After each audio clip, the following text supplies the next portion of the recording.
दिल्ली में अरविंद केजरीवाल पर हमला, आपने बीजेपी पर साधा निशाना, सियासी संग्राम तेज। नमस्कार, मैं शेर सिंह कुश्तवार, आप देख रहे हैं यूनिक क्रांति न्यूज। चलिए आज की बड़ी खबर पर रुख डालते हैं। हम आपको बता दें कि दिल्ली में सियासी माहौल एक बार फिर गर्मा गया है। आम आदमी पार्टी के राष्ट्रीय संयोजक और दिल्ली के पूर्व मुख्यमंत्री अरविंद केजरीवाल पर शनिवार को एक पदयात्रा के दौरान हमला हुआ। ग्रेटर कैलाश इलाके से जब केजरीवाल जनसंपर्क अभियान चला रहे थे, तभी एक अनजान शख्स ने उन पर तरल पदार्थ फेंकने की कोशिश की। हालांकि केजरीवाल सतर्कता दिखाते हुए तुरंत पीछे हट गए और किसी भी तरह के हमले से बच गए। इस घटना के बाद वहां मौजूद सुरक्षा कर्मियों ने हमलावर को तुरंत पकड़ लिया और उसकी पिटाई भी की गई। इस घटना का वीडियो सोशल मीडिया पर तेजी से वायरल हो रहा है। हम आपको बता दें कि पदयात्रा के दौरान अरविंद केजरीवाल, जो दिल्ली चुनावी की तैयारी में जुटे थे, शनिवार को ग्रेटर कैलाश इलाके में पदयात्रा कर रहे थे। शाम के वक्त जब वे जनता से मिल रहे थे, तभी एक शख्स अनजान भीड़ से निकलकर उसके पास आया और तरल पदार्थ फेंकने की कोशिश की। इस अप्रत्याशित घटना से वहां मौजूद लोगों और सुरक्षा कर्मियों को चौंका दिया। हालांकि सुरक्षा टीम ने तत्परता दिखाते हुए हमलावर को तुरंत पकड़ लिया। इस घटना के बाद राजनीतिक बयानबाजी शुरू हो गई है। आम आदमी पार्टी ने इस हमले के लिए भारतीय जनता पार्टी को जिम्मेदार ठहराया। आप के वरिष्ठ नेता संजीव झा ने इस घटना की निंदा करते हुए कहा, शर्म करो भाजपा वालों, अरविंद केजरीवाल जी पर हमला करके आप यह साबित कर रहे हैं कि आप बौखला गए हैं। दिल्ली की जनता अरविंद केजरीवाल जी को जो प्यार करती थी, करती है और करती रहेगी। वहीं हम आपको बता दें कि दिल्ली के मुख्यमंत्री आतिशी ने बीजेपी पर निशाना साधा। उन्होंने कहा कि यह हमला बीजेपी की हताशा का परिणाम है। दिल्ली का चुनाव तीसरी बार हारने की बौखलाहट में बीजेपी इस तरह की घटिया हरकतें कर रही है। दिल्ली के लोग इस मामले का जवाब देंगे और इस बार बीजेपी को एक भी सीट नहीं मिलेगी। आतिशी ने यह भी कहा कि भाजपा कार्यकर्ता ऐसी हरकतें कर रहे हैं क्योंकि वे जानते हैं कि दिल्ली की जनता उनके साथ नहीं है। वहीं मनीष सिसोदिया ने बीजेपी पर निशाना साधते हुए कहा कि अरविंद केजरीवाल जी कल ही दिल्ली की बिगड़ती कानून व्यवस्था पर सवाल उठाए थे और आज उन पर हमला हो गया है। यह घटना साबित करती है कि बीजेपी कितनी बौखला गई है। लेकिन ध्यान रखना, उनका नाम अरविंद केजरीवाल है, वह ऐसे हमलों से डरने वाले नहीं है।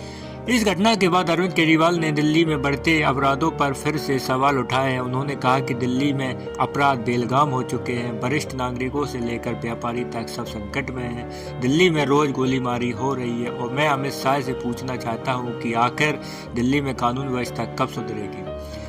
यह पहली बार नहीं है जब अरविंद केजरीवाल पर इस तरह का हमला हुआ है। इससे पहले भी छतरपुर और नांगलोई में उन पर हमले हो चुके हैं। हर बार आपने इन घटनाओं के लिए बीजेपी को जिम्मेदार ठहराया है। इन हमलों से यह साफ है कि दिल्ली की राजनीति कितनी आक्रामक हो चुकी है। दिल्ली में आगामी चुनाव को देखते हुए राजनीतिक माहौल गर्म है और आम आदमी पार्टी और बीजेपी के बीच लगातार बयानबाजी हो रही है।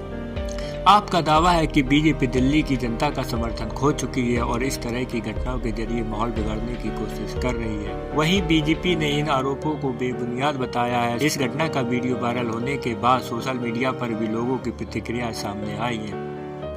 कुछ लोग इसे सुरक्षा में चूक मान रहे हैं तो कुछ लोग राजनीतिक साजिश बता रहे हैं। आप समर्थक ने बीजेपी पर निशाना साधते हुए कहा कि यह हमला दिखाता है कि बीजेपी डर गई है। वहीं बीजेपी समर्थकों ने इसे आम आदमी पार्टी की राजनीति का हिस्सा बताया। इस घटना के बाद दिल्ली की सुरक्षा व्यवस्था भी सवाल उठने लगे हैं। अगर एक पूर्व मुख्यमंत्री पर इस तरह हमला हो सकता है तो आम आदमी पार्टी कितनी सुरक्षित है, यह सवाल दिल्ली पुलिस और प्रशासन के लिए एक बड़ी चुनौती बन गया है। वहीं दिल्ली भाजपा के प्रवक्ता प्रवीण शंकर कपूर ने अरविंद केजरीवाल पर हुए हमले पर अपनी प्रतिक्रिया जाहिर की।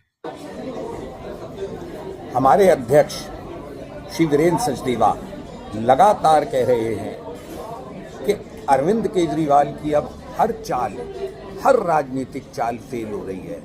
तो अब वो अपनी उस सबसे पुरानी चाल पे जाएंगे जिसमें उन पर थप्पड़ चलता है, शाही फिकती है, और आज वो हो गया।